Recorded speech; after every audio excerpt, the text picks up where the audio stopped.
नमस्कार। आज के इस वीडियो में हम भाषण दोष और उनका निराकरण या उपाय देखेंगे। भाषण में 4 प्रकार के दोष मुख्यतः दिखाई देते हैं। 1. जिह्वा दोष।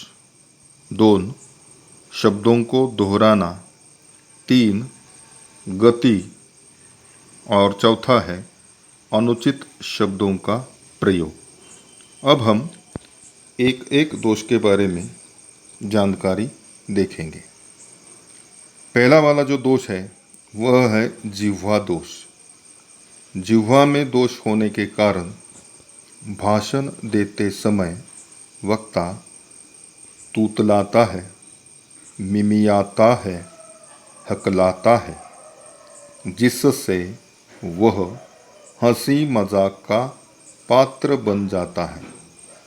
भाषण भी अश्रवणीय हो जाता है।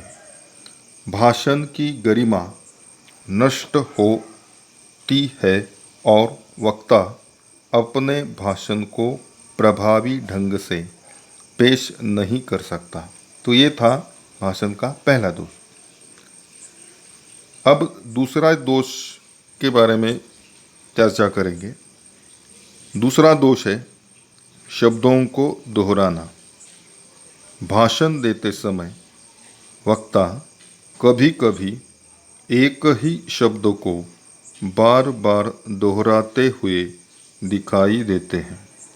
बाद में नया वाक्य बोलता है।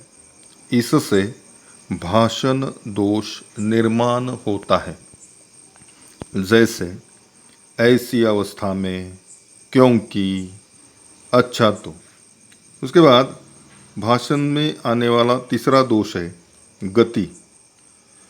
भाषण की गति अधिक हो तो वक्ता के विचार ठीक ढंग से श्रोता ग्रहण नहीं कर सकते। उसके उल्टा भाषण की गति धीमी हो तो भी श्रोता ऊब जाते हैं। परिणाम स्वरूप वक्ता अपने उद्देश्य से दूर रह जाता है। अब देखेंगे भाषण का चौथा और आखिरी दोष, अनुचित शब्दों का प्रयोग।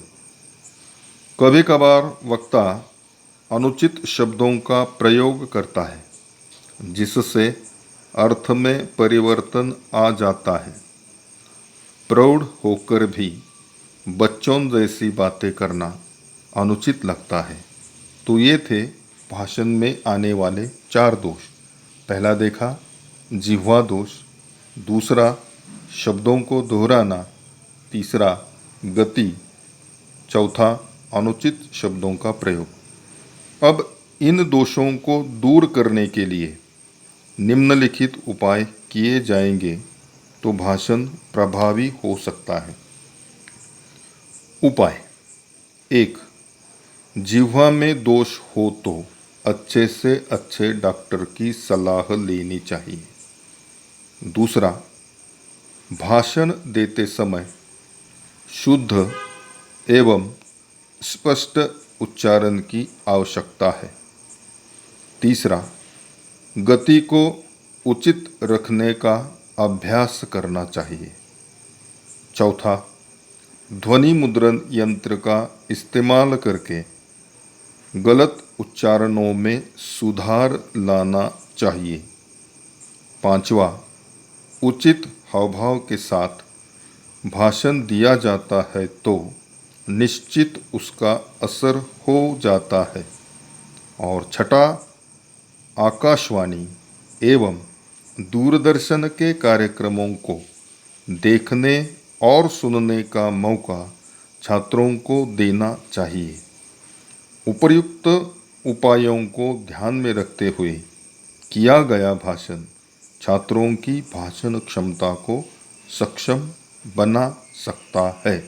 तो ये थे भाषण के दोष और उनका निराकरण तथा उपाय।